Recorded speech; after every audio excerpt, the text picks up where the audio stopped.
Hello and welcome to science train.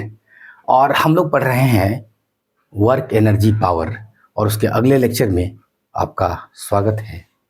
और हम लोग शुरू किए थे पिछले लेक्चर में पोटेंशियल एनर्जी के कॉन्सेप्ट्स को, और एक छोटा सा रिकैप ये कि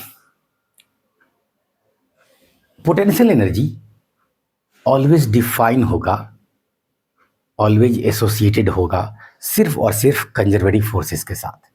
ठीक, क्योंकि पोटेंशियल एनर्जी एक प्रकार से एनर्जी को स्टोर करने का फॉर्म है। ठीक, एनर्जी को स्टोर करने का। और जो नॉन कंजर्वेटिव फोर्सेस है वो एनर्जी को डिसिपेट कर देते हैं, बर्बाद कर देते हैं, वो निकाल देते हैं, अक्सर हीट के फॉर्म में, कभी दूसरे भी फॉर्म्स में। ठीक, तो potential energy is always associated with conservative forces.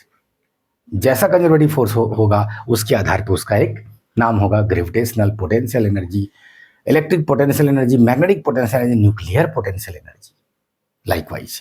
तो अलग अलग चैप्टर्स में आप अलग अलग पोटेंशियल एनर्जी के कॉन्सेप्ट को तो फिर देखते ही है, लेकिन चूंकि हम लोग एनर्जी वाला चैप्टर पढ़ रहे हैं तो सबको थोड़ा सा यहाँ पे एक बार देख रहे होते हैं, कुछ कुछ चीज़ों को थोड़ा डिटेल में भी जाते हैं। फॉर एग्जाम्पल स्प्रिंग के बारे में डिटेल पढ़ेंगे थोड़ी देर बाद। हम लोग पोटेंशियल एनर्जी के कॉन्सेप्ट को आज कंप्लीट करेंगे, कोशिश करेंगे कि स्प्रिंग वगैरह सब कंप्लीट हो, ताकि इसके बाद एक फुल डिस्कशन हो जाएगा अब तक जो हम लोग पढ़ाई किए हैं उसका। चलिए शुरू करते हैं ग्रेविटेशनल पोटेंशियल एनर्जी से। तो जैसा कि नाम से ही पता है कि ये ग्रेविटेशनल फील्ड में होगा। ठीक, और ग्रेविटेशनल फील्ड केवल और केवल मास की वजह से होता है। और दूसरा ये इसका फीचर है कि ये ऑलवेज अट्रैक्टिव होता है। द ओनली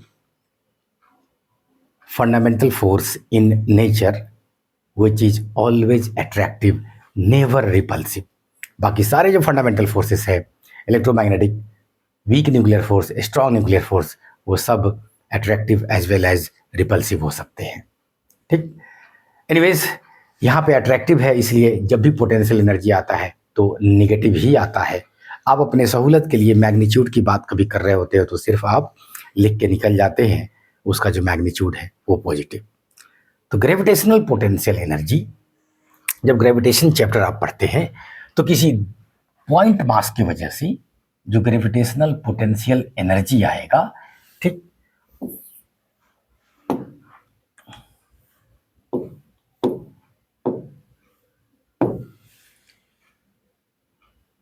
तो वो G M by R square आएगा। ठीक, ये पोटेंशियल कहलाएगा। जब इसको दो मास बॉडी सिस्टम के बीच आप कह रहे होंगे तो ग्रेविटेशनल पोटेंशियल एनर्जी नाम हो जाएगा पूरा। ध्यान रखिए, सिर्फ पोटेंशियल बोलेंगे तो वो एनर्जी पर यूनिट मास हो जाएगा। और पूरे की बात करेंगे तो यहाँ पे आर स्क्वायर दिख रहा है मुझे, जल्दी से उसको ठीक कीजिए। जब फील्ड की बात करेंगे तो आर स्क्वायर, और पोटेंशियल की बात करेंगे तो सिर्फ आर। तो ये ग्रेविटेशनल पोटेंशियल एनर्जी होगा। अब देखिए, जो अर्थ है, अगर इससे बहुत दूरी पे ले रहे हैं तब पोटेंशियल एनर्जी आप कहेंगे इन्फिनिटी पे जीरो। ठीक, सरफेस पे अगर आएंगे तो ये वाला सरफेस पे, यानी कि सेंटर से आर दूरी पे, जो कि रेडियस है, capital G universal gravitational constant है। एनीवेज, अगर आप अर्थ के सरफेस के क्लोज हो, ठीक, तब वही होगा जो सरफेस पर होगा। क्योंकि क्लोज अगर आप 100 मीटर, 50 मीटर, 200 मीटर या 1-2 किलोमीटर तक ही जाते हैं तो जो रेडियस है वो 6400 किलोमीटर है। इसके सामने 1-2 किलोमीटर कैन बी नेग्लेक्टेड, क्योंकि h हाइट पे जब इसी को आप लिखेंगे तो नीचे में r प्लस h आ जाएगा। तो अगर h is very very less than r, तब ये जो ग्रेविटेशनल पोटेंशियल एनर्जी है सरफेस का, आप सब जगह वही लेते जाएंगे। और जब ऐसा होगा तब जो पोटेंशियल एनर्जी में डिफरेंस आएगा वो mgh होगा। ठीक, ये केवल कब लागू होगा? जब h is very very less than r। तो बात आई सरफेस के पास का, h हाइट पे इस तरह का मामला, इन्फिनिटी पे 0 का मामला। तो ये था कॉन्सेप्ट जो थोड़ा सा हम लोग इस वर्क एनर्जी वाले में जानेंगे और डिटेल में पढ़ेंगे वहाँ। एनीवेज mgh को अभी हम लोग और देखेंगे, ठीक कैसे। तो mgh जो है, आप जब कह दिए कि सरफेस के पास में, अर्थ का ये सरफेस है, इसके पास में अगर हम एक बार h हाइट पे बॉडी को ले गए, एक बार h2 पे ले गए, तो जितना बड़ा h उतना ज़्यादा पोटेंशियल एनर्जी गेन करता जाएगा, पोटेंशियल एनर्जी बढ़ता जाएगा। तो h हाइट पे m मास का बॉडी है, ठीक है ना, तो इसका पोटेंशियल एनर्जी क्या कहेंगे आप, यहाँ पे mgh हो जाएगा। ध्यान रखिए ये वाला mgh जो आप बार बार कह देते हैं, गौर से सुनिएगा कि यहाँ पे ऊपर में उठाए हैं h से, तो इसका पोटेंशियल एनर्जी mgh हो गया है। ये मान के आप कहते हैं जब आप ग्राउंड पे पोटेंशियल एनर्जी 0 ले लिए। ध्यान दीजिए पिछले लेक्चर में हम लोग बात किए हैं कि पोटेंशियल एनर्जी में ये आपका रेफरेंस पॉइंट है, कहीं पर भी ले सकते हैं। तो चूंकि धरती पे चीजें बार बार गिरती हैं उठती हैं, ये सब हमारी जिंदगी का रोजमर्रा की चीज है, तो हमने अपने सहूलत के लिए क्या किया कि ये mgh यहाँ वाला, फॉर एग्जाम्पल यहाँ पे देखिए, यहाँ का पोटेंशियल एनर्जी कुछ आता, तो mgh माइनस यहाँ का पोटेंशियल एनर्जी अगर हम P1 कह दे तो यहाँ पे जो पोटेंशियल एनर्जी में चेंज आता वो mgh माइनस P1 होता। तो इसको हमने क्या कर दिया सहूलत के लिए 0, ताकि सीधे बोले कि पोटेंशियल एनर्जी कितना से बढ़ गया, तो mgh से। ये बात आप यूज कर रहे होते हैं और ये 9th क्लास से ही थोड़ी थोड़ी बातें आ रही होती है, तो आज इसको क्लियर किए अभी हुआ होगा। हम लोग कर रहे हैं कि पोटेंशियल एनर्जी उस समय ग्राउंड के लिए 0 ले लिए हैं हम अपने रेफरेंस के लिए, लेकिन जानते हैं कि वो 0 नहीं होता है। अब ये भी देखें कि वो Gmm/r होगा। इनफैक्ट r प्लस अगर h है तो r प्लस h होगा। हमने अपने सहूलत के लिए यहाँ पे 0 ले लिया, तो mgh हो गया।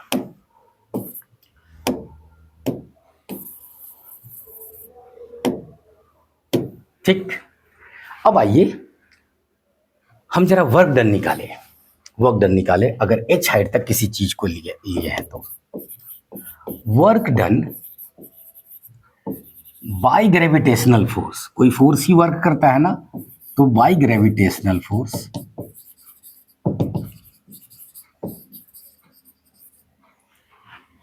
इन lifting the body to height h।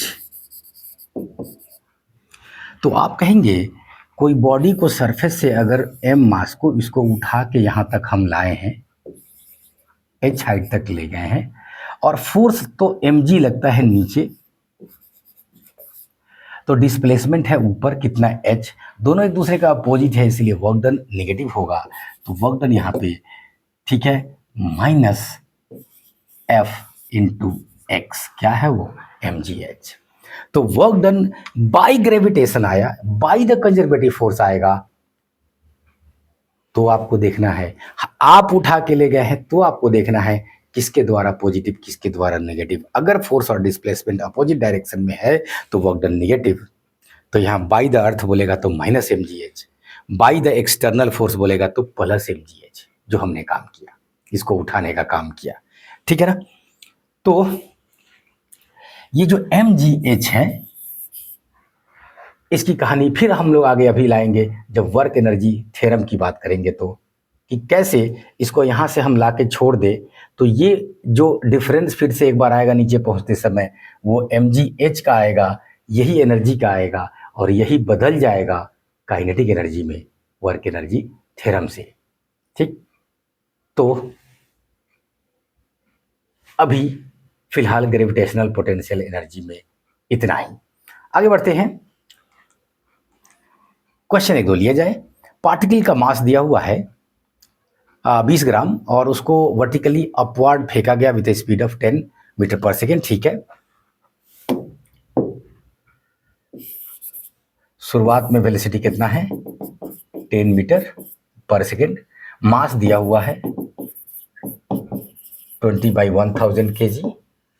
Find the work done by the force of gravity. एक बार फिर से देखिए, by the force of gravity बोल रहा है, तो ध्यान रखिए बॉडी ऊपर जा रहा है और mg फोर्स नीचे लग रहा है, तो नेगेटिव होने जा रहा है, दिख रहा होगा।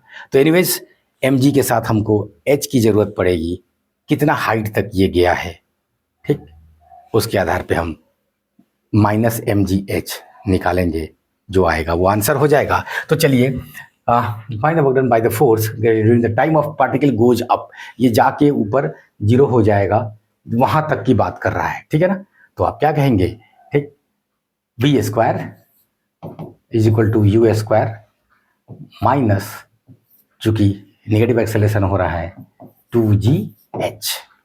2gh, इसलिए h इज इक्वल टू, इधर आइए तो u square by 2g, u दिया हुआ है 10, तो 10 गुना 10 बाई 2, g का वैल्यू भी 10 लीजिए, 10 से 10 काटिए, 5 मीटर की ऊंचाई तक ये जा रहा है, ठीक। तो देयरफॉर जो वर्क डन है ये -mgh है, -mgh है, तो माइनस m दे रखा होगा 20/1000, g का वैल्यू 10, h का वैल्यू 5, 5 दूना 10 से 10 कट गया, -1 जूल।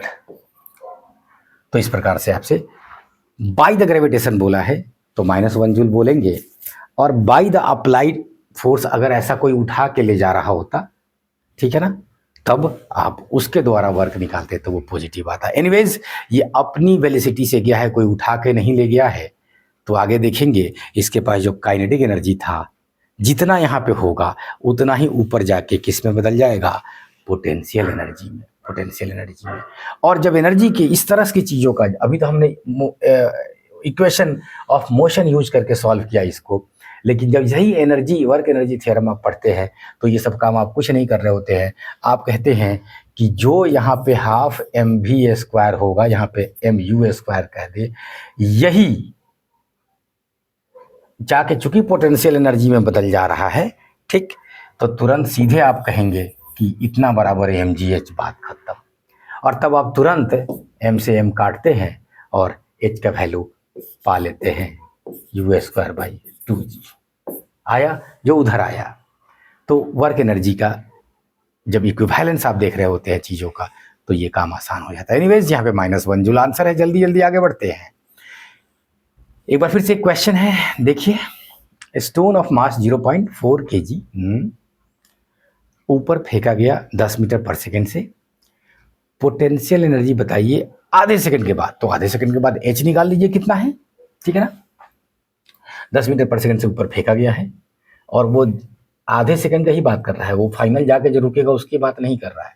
तो इसलिए इसमें s बराबर ut plus half at square use करे जा रहे हैं, जो कि टाइम दे रखा है, इसने टाइम दे रखा है। तो इस बार h ut minus half gt square, ठीक, ut 10 into half minus half 10 half का स्क्वायर, तो ये 5 आया।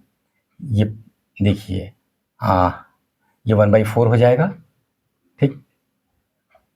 तो 5, ये 5 है, 5/4 ठीक जा रहा है, कोई कैलकुलेशन मिस्टेक ना हो। देखिए, तो 4 5 के 20 में से 5 गया 15 बाई 4, 4 दिया 12, 4 7 28, 3.75 मीटर, ठीक है ना। अब पूछ रहा है potential energy after half second. तो अभी अभी हम लोग पढ़े हैं, सीधे बोलेगा पोटेंशियल एनर्जी बताइए, तो आप कहेंगे पोटेंशियल एनर्जी जो है वो mgh है।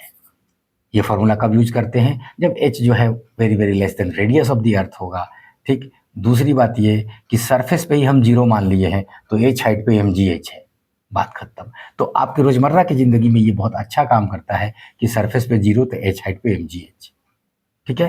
लेकिन प्लैनेट ये सब की बात कर रहा होगा दिस दैट, तब कहेंगे कि ठीक है, इन्फिनिटी पे जीरो मानते हैं उस समय। क्लियर। तो पोटेंशियल एनर्जी बोलेगा तो इसे प्लस माइनस बोलने की जरूरत नहीं है आपको। आइए mgh बोलेंगे, निकल जाएंगे यहाँ पे। तो m कितना दे रखा है देखिए 0.4, g को 10 ले लिया जाए, h आया है 3.75। तो 4 है से उसको मल्टीप्लाई कीजिए तो ये हो गया 15 ही आ जाएगा। 4 से डिवाइड किए थे, अब 4 से मल्टीप्लाई कर रहे हैं, 15 joule answer. Elastic potential energy. अब स्प्रिंग की बात करने जा रहे हैं हम। तो स्प्रिंग का जो स्प्रिंग फोर्स है वो एक कंजर्वेटिव फोर्स कंसीडर किया जाता है। ठीक, कंजर्वेटिव फोर्स किया जाएगा तो जाहिर सी बात है पोटेंशियल एनर्जी का कॉन्सेप्ट आ जाएगा उसमें। तो देखिए जरा कि अगर आप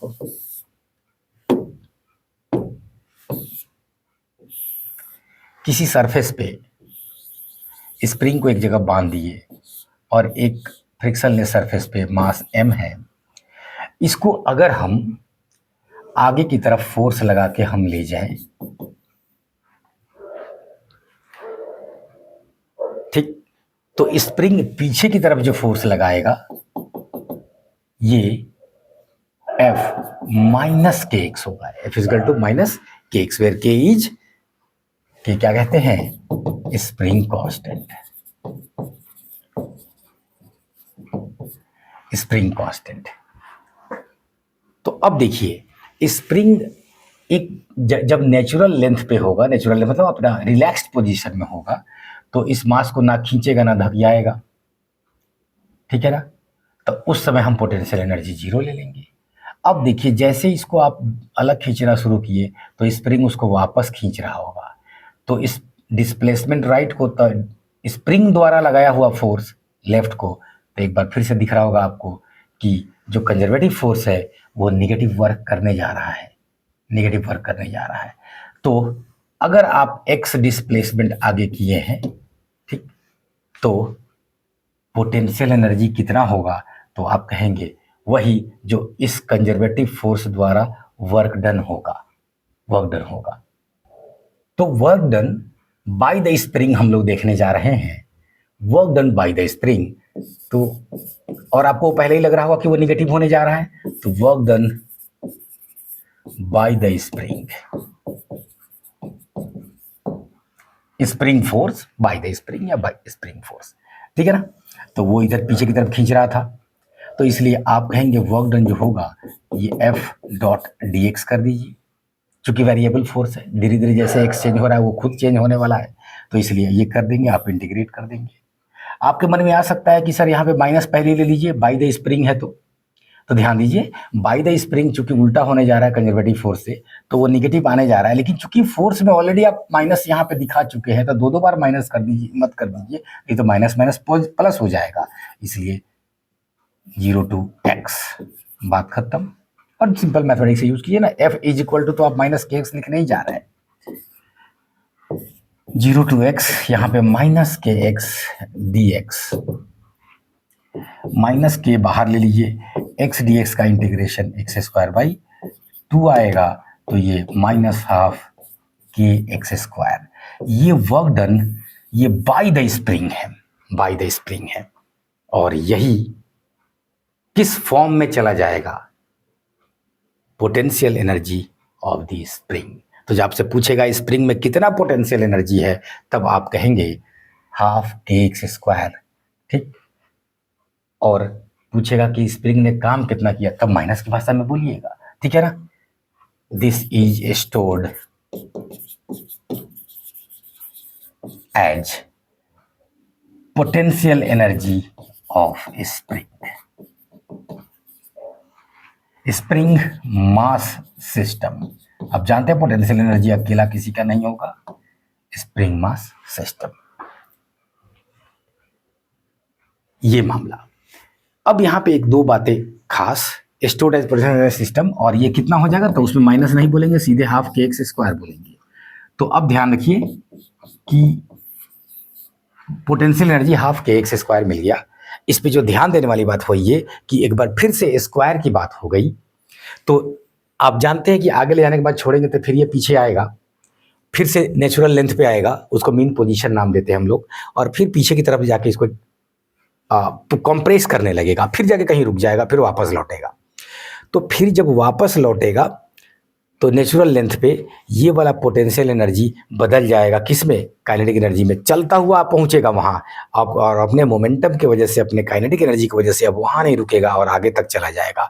वहाँ तक जाएगा कि फिर वो रुक जाएगा और उसका काइनेटिक एनर्जी फिर से स्प्रिंग के कॉम्प्रेशन की वजह से पोटेंशियल एनर्जी में बदल जाएगा। तो ये देखिए, जब आगे में एक्स था तो पॉजिटिव एक्स स्क्वायर करेंगे तो पॉजिटिव ही आएगा, वहाँ देखिए, ठीक। पीछे की तरफ माइनस एक्स आएगा, स्क्वायर करेंगे पॉजिटिव ही आएगा। तो एक बार फिर से ये ऐसा पोटेंशियल एनर्जी है स्प्रिंग का जो ऑलवेज पॉजिटिव होगा, ये जो है ऑलवेज पॉजिटिव आएगा, ऑलवेज पॉजिटिव पोटेंशियल एनर्जी आया, ठीक है। एक तो ये बात है, स्क्वायर से वेरी कर रहा है, मतलब एक्स को करेंगे 2 गुना तो वर्क डन हो जाएगा 4 गुना। ये 2-3 बातें थी कि स्प्रिंग कांस्टेंट है, कि कहानी और चलेगी सिंपल हार्मोनिक मोशन में। तो ये इलास्टिक पोटेंशियल एनर्जी की बात चल रही है। क्वेश्चन लेते हैं कि the work done in extending a spring by X naught is W naught, find the work done in further extension. अच्छा, पहले एक्स नॉट तक गया है, ठीक है ना, स्प्रिंग को ले जाया गया, ये देखिए ना, पहले एक्स नॉट तक ले जाया जा रहा है और फिर वहां से एक्स नॉट और आगे ले जाया जा रहा है, मतलब टोटल कितना हो जा रहा है तक 2x नॉट। तो आप देख रहे हैं कि स्क्वायर से वेरी करता है, तो वर्क डन जो डब्ल्यू नॉट है ये हाफ के एक्स नॉट स्क्वायर हो जाएगा। तो नया वाला वर्क डन जो होगा, find the work done in further extension from X naught to ये, तो नया वाला जो होगा वो final potential energy minus initial potential energy, ठीक है ना। तो नया वाला हो जाएगा हाफ के 2x नॉट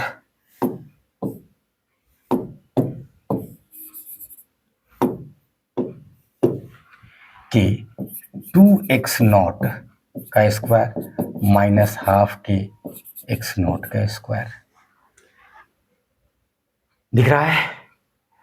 चलिए इसको सॉल्व कर दीजिए। ये 4 टाइम्स हो जाएगा हाफ के, तो 4 - 1 3 हाफ के x नॉट का स्क्वायर। दिख रहा है? ये स्क्वायर कीजिए, ये 4 हो जाएगा। तो 4 टाइम्स हाफ के x नॉट का स्क्वायर माइनस 1 टाइम्स हाफ के x नॉट का स्क्वायर, इसलिए 3 टाइम्स बच गया। तो ये रहा डब्ल्यू डैश, और पहले से डब्ल्यू नॉट आपको पता था कितना, तो कहिएगा वो था हाफ के x नॉट स्क्वायर। ठीक, तो दिख रहा है ये कुछ नहीं, ये वही है क्या, डब्ल्यू नॉट। तो इसलिए या तो डिवाइड करके आप काटिए तब, और नहीं तो उसकी जगह पे सीधे आप कहिए कि ये कुछ नहीं, ये तो वही है जो शुरू में था। तो आप सीधे is equal to 3W not करेंगे,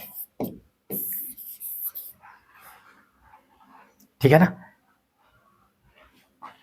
तो यहां से यहां तक W नॉट करना पड़ा, तो यहां से जो मीन पोजीशन था उससे 2x नॉट तक 4W नॉट करना पड़ेगा।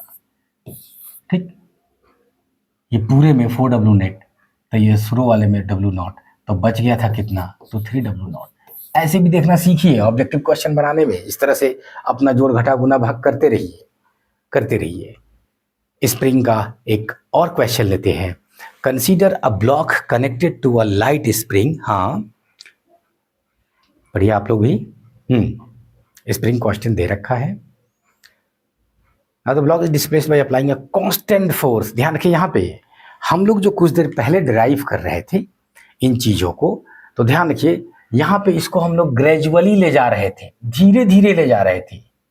धीरे धीरे ले जा रहे थे, किस लिए? ताकि हमेशा ये जो अप्लाइड फोर्स है ये किसके बराबर हो? kx के।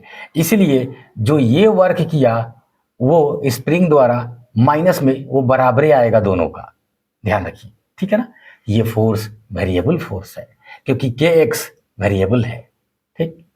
तो एनीवेज उतना अभी मत सोचिए, ये क्या कहते हैं के का कहानी और आगे आएगा। अभी बस इतना है कि ग्रेजुअली ले जा रहे हैं तो एक्स्ट्रा इसने कोई काम नहीं किया। लेकिन अगर कांस्टेंट फोर्स लगा रहे हैं तो ध्यान रखिए शुरू में ये अपोज बहुत कम कर रहा होगा, तो इसलिए वो तेजी से आगे बढ़ेगा, धीरे धीरे स्लो होने लगेगा। तो इसलिए ये कांस्टेंट फोर्स लगा रहे हैं, तब वो कांस्टेंट फोर्स जो है जितना भी है क्वेश्चन में देखेंगे वो मल्टीप्लाइड बाय सीधे एक्स कर देंगे तो work done by that force आ जाएगा, ठीक, जितना भी आगे बढ़ा है,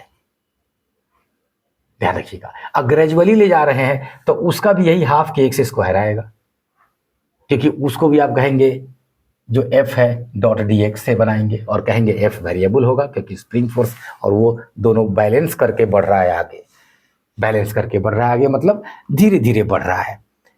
इसमें देखिए ये कह रहा है नहीं हम कांस्टेंट फोर्स लगाए, तो ध्यान रखिएगा ये क्वेश्चन डिफरेंट हो गया। ये कांस्टेंट फोर्स एफ लगा रहा है, मतलब स्प्रिंग शुरू में धीरे खींच रहा है तो इसको कोई मतलब नहीं, ये तेजी से ही खींच रहा है, ये जितना है उतना ही से खींच रहा है।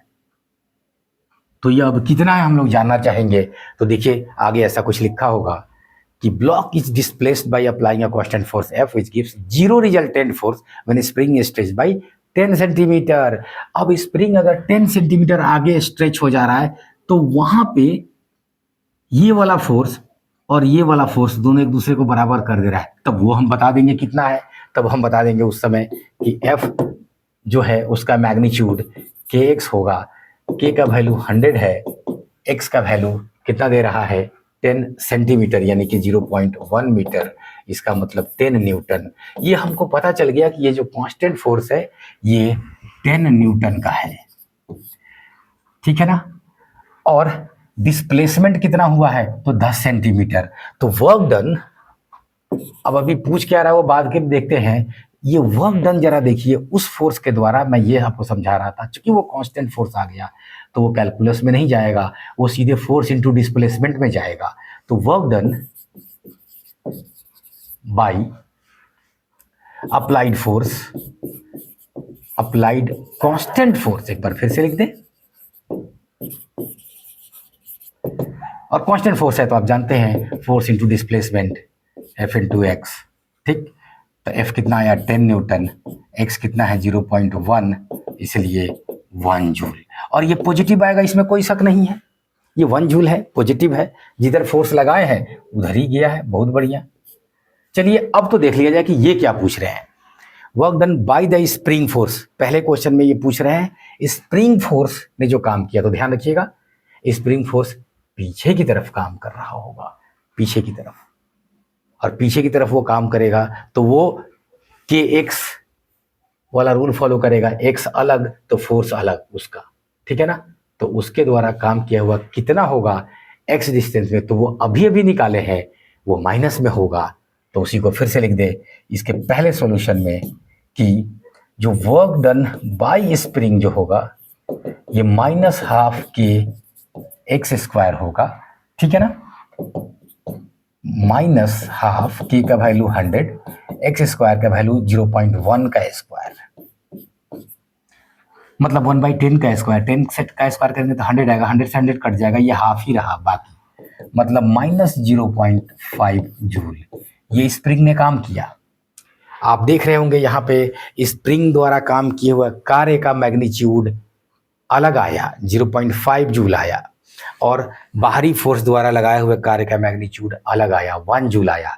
ये अलग अलग सिर्फ इस समय हुआ है क्योंकि आपने फोर्स इस तरह से नहीं लगाया है कि वो नेट फोर्स सब जगह जीरो करता जाए, मतलब ग्रेजुअली बढ़ाए। आप ग्रेजुअली बढ़ाए रहते तो ये भी वही आता, ये भी वही आता, बस वो माइनस होता, ये प्लस होता, क्लियर। लेकिन यहाँ पे अलग अलग आ गया। तो by the applied force +1 joule, by the spring -0.5 joule. तो पहले का आंसर हो गया। दूसरे में देखिए तो क्या कर रहा है, net work done on the block when it attains maximum speed. ठीक है ना। तो आ, जब मैक्सिमम स्पीड में जब पहुंच गया रहेगा, ध्यान रखिएगा अभी रुकने की बात नहीं है, क्योंकि आगे जो आपने फोर्स लगाया था, स्प्रिंग बढ़ खींचने वाला जो फोर्स है वो बढ़ता गया, पहले छोटा था तो नेट फोर्स आगे ज्यादा था, जब ये बढ़ता जाएगा तो नेट फोर्स आगे की तरफ कम होते होते लेकिन फोर्स रहेगा आगे ही, नेट फोर्स। तो अभी एक्सेलरेशन होगा, मतलब वेलोसिटी बढ़ेगा, लेकिन एक खास समय के बाद स्प्रिंग कहेगा कि हो गया, अब हम इतना खींच रहे हैं कि नेट फोर्स जीरो हो गया। तो नेट फोर्स जीरो हो गया तो अब एक्सेलरेशन जीरो हो जाएगा, मतलब वेलोसिटी कांस्टेंट हो जाएगा, मतलब उस समय का वेलोसिटी जो है वो मैक्सिमम वेलोसिटी होगा। तो ये उस समय की बात कर रहा है तो ठीक है, स्प्रिंग ने किया -0.5 जूल और ये किया कितना, प्लस क्या कहते हैं 1 जूल, तो काम किया हुआ दोनों का निकाल लीजिए। तो नेटवर्क जो होगा, दो ही लोग तो काम कर रहे हैं, उसका डिवाइडेड बाई इसका, ठीक है ना। तो W नेट जो होगा ये W1 + W2, एक आ रहा है +1 और एक आ रहा है -0.5, तो इज इक्वल टू +0.5 जूल। नेट काम उस पर हुआ है इतना इतना, ठीक। थोड़ा सा और लेवल जब आपका बढ़ेगा तो आप कहेंगे कि ये जो नेटवर्क हुआ है ये गया कहाँ, तो यही तो उसको काइनेटिक एनर्जी दे रखा है। उस समय जिस समय इक्विलिब्रियम हो चुका है, नेट फोर्स जीरो हो चुका है, तब भी उसके पास उस समय मैक्सिमम वेलोसिटी जो है वो कितना है, आपको मास देके उस समय का वेलोसिटी पूछ सकता है, क्योंकि उस समय का काइनेटिक एनर्जी यही आएगा, यही आएगा। तो थोड़ा सा डीप कॉन्सेप्ट था जो सारे कॉन्सेप्ट को थोड़ा सा जोड़ रहा था, 2-3 बातों को, ठीक। तो ये था स्प्रिंग वाली बातें। स्प्रिंग में जो वर्टिकल स्प्रिंग वाली बातें हैं, तो एक बार फिर से हम लोग वर्क एनर्जी थ्योरम देखेंगे और स्प्रिंग पर फिर से लौटेंगे कि अगर स्प्रिंग को वर्टिकली लटका दे, ठीक, तब उसको धीरे धीरे छोड़ेंगे तो स्प्रिंग एक खास टाइम पे आके mg को बैलेंस कर देगा, स्प्रिंग फोर्स, ठीक है ना। अगर सीधे छोड़ देंगे तो वहां के आगे भी बढ़ जाएगा, क्योंकि इसके पास काइनेटिक एनर्जी होगा यहाँ आके। तो ये बातें स्प्रिंग वाली फिर से करेंगे और सिंपल हार्मोनिक मोशन में तो करेंगे ही, ठीक, आने वाले समय में। तो अभी आइए डिस्कशंस को और लेंगे हम लोग अभी क्वेश्चंस, और तब आगे बढ़ेंगे। पोटेंशियल एनर्जी की बात होते होते एक और नाम सिर्फ दे दिए, इलेक्ट्रिक पोटेंशियल एनर्जी यहाँ पे, लेकिन आप जानते हैं कि ये खुद अपने आप में एक चैप्टर जैसा है। जब आप 12th का पहला चैप्टर पढ़ते हैं इलेक्ट्रोस्टैटिक्स, तो उसमें इलेक्ट्रिक फील्ड एक बड़ा पार्ट आता है और इलेक्ट्रिक पोटेंशियल एक बड़ा पार्ट आता है। तो वहाँ पे पोटेंशियल एनर्जी आप जब के पढ़ रहे होंगे, खाली अभी ये कि चूंकि वो भी एक कंजर्वेटिव फोर्स है, तो 2 चार्ज सिस्टम अगर हम ले लें, 2 चार्ज सिस्टम ले ले, कैपिटल क्यू और स्मॉल क्यू, ठीक है ना, और इनको हम r दूरी पे रख दें, ठीक, तो इनके पास जो इलेक्ट्रिक पोटेंशियल एनर्जी है वो 1/4πε0 Q/r है, ठीक है ना। तो ये इलेक्ट्रिक पोटेंशियल एनर्जी है, इसके बारे में कई चीजें आप पढ़ेंगे, वो पूरा चैप्टर ही अलग है, ठीक। तो ये था पोटेंशियल एनर्जी का कॉन्सेप्ट अलग अलग सिचुएशन में। ये जो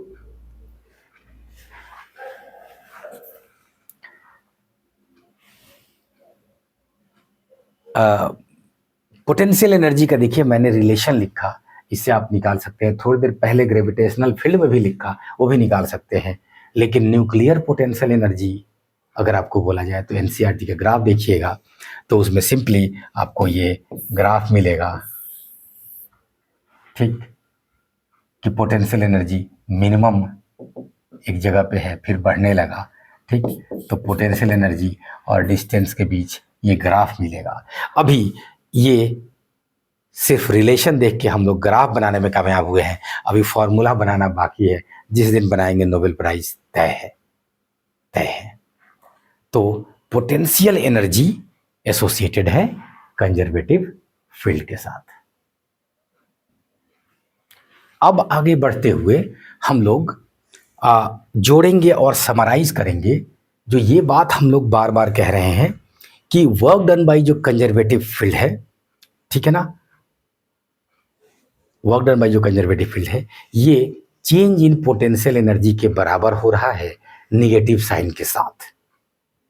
ठीक, जो मैंने पिछले कुछ देर से मैं 2-3 बार ये बात 4 बार बोल चुका हूं, तो अब उसको एक जगह कीजिए। कितना सुंदर बात है कि जो पोटेंशियल एनर्जी में चेंज है डेल्टा पी, प्रॉपर लैंग्वेज में लिख दिया जाए चेंज इन पोटेंशियल एनर्जी। अब तो पोटेंशियल एनर्जी तो हम लोग नहीं निकालते हैं, हमारे लिए ज्यादा इंपॉर्टेंट क्या है, चेंज इन पोटेंशियल एनर्जी। तो चेंज इन पोटेंशियल जो होगा ये निगेटिव होगा किसका, work done by conservative force का जो मैग्नीट्यूड आया उसमें माइनस साइन के साथ आ रहा है, ठीक है ना। तो अगर हम इसको डेल्टा यू कहें, ठीक है ना, तो minus F dot D x, अगर कैलकुलस की भाषा में लिख रहे हैं तो इंटीग्रेशन हो जाएगा ताकि ये वेरिएबल और कांस्टेंट दोनों पे लागू हो जाएगा, तो हम लोग ये लिखना पसंद करेंगे। और अगर कांस्टेंट फोर्स रहा तो एफ एक्स, बात खत्म, ठीक है ना। ये variable as well as constant force है।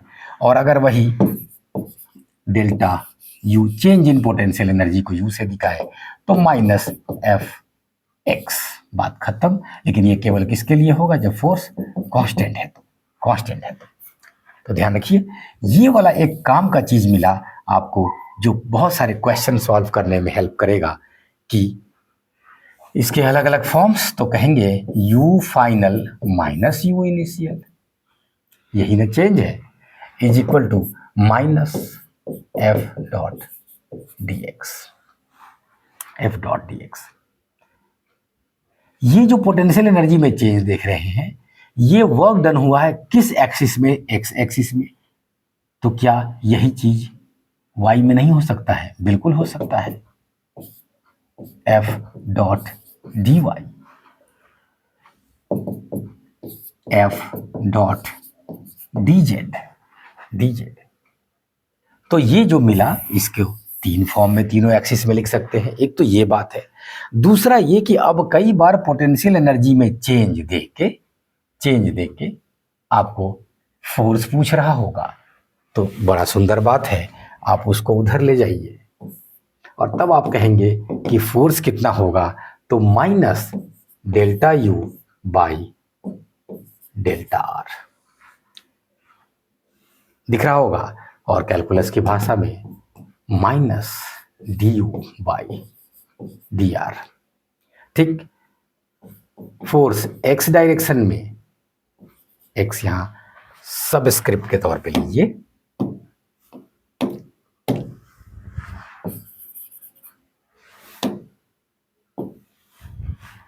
एफ एक्स डायरेक्शन में, ये वाला बात को पहले पकड़ लीजिए।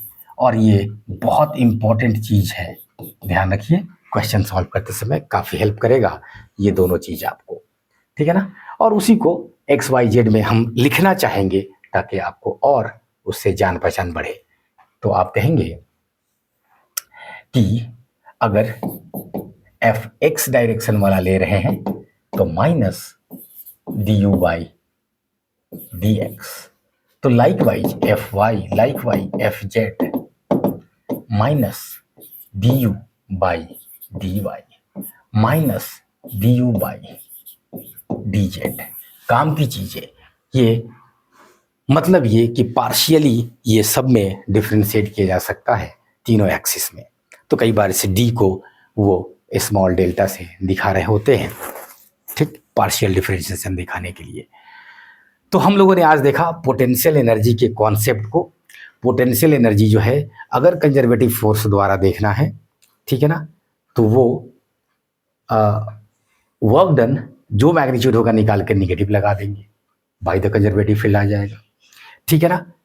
एनीवेज ये इतना निगेटिव पॉजिटिव में आपको फंसना नहीं है, लास्ट में जो ये फॉर्मूला है जो आया है, ये जरूर आप माइनस का ध्यान रखेंगे चलेगा, लेकिन आपको जहां जहां पॉजिटिव निगेटिव समझने में कहीं पर भी परेशानी होता हो तो आप खाली ध्यान रखिएगा बाय द अप्लाइड फोर्स कह रहा है कि बाय द कंजर्वेटिव फोर्स, जिसकी वजह से फील्ड है उसकी बात कर रहा है, ठीक है ना। फिर देखना है आगे आपको कि वो अट्रैक्टिव है कि रिपल्सिव है, जो कंजर्वेटिव है। फॉर एग्जाम्पल चार्ज की बात कर रहा है तो प्लस प्लस हो सकता है, अपोजिट चार्जेस हो सकता है, तो रिपेल कर सकता है, अट्रैक्ट कर सकता है। ये देखना है आपको कि कंजर्वेटिव फोर्स के द्वारा पूछ रहा है कि अप्लाइड का। अगर कंजर्वेटिव फोर्स के द्वारा पूछ रहा है तो कंजर्वेटिव फोर्स अट्रैक्टिव है कि रिपल्सिव है, ठीक है ना। ये देखना है आपको। उसके बाद तीसरा चीज ये देखना है कि बॉडी जिसका डिस्प्लेसमेंट हो रहा है, ठीक है ना, उसके डिस्प्लेसमेंट के डायरेक्शन में और कंजर्वेटिव फील्ड का जो फोर्स आया है, अट्रैक्टिव और रिपल्सिव फरिया के जो फाइनल आया है, उनके बीच का एंगल, अगर दोनों के बीच का एंगल दोनों पैरेलल है, 0 डिग्री है, तो वर्डन पॉजिटिव आएगा, ठीक है ना। अपोजिट है तो नेगेटिव आएगा। तो इन सब चीज़ों को फिर हम लोग अप्लाई करेंगे जब कुछ अलग से क्वेश्चंस देख रहे होंगे, अब तक जो हम लोग पढ़े हैं उसको। और आज रुकेंगे हम लोग और मिलते हैं अगली क्लास में। Thank you, bye bye.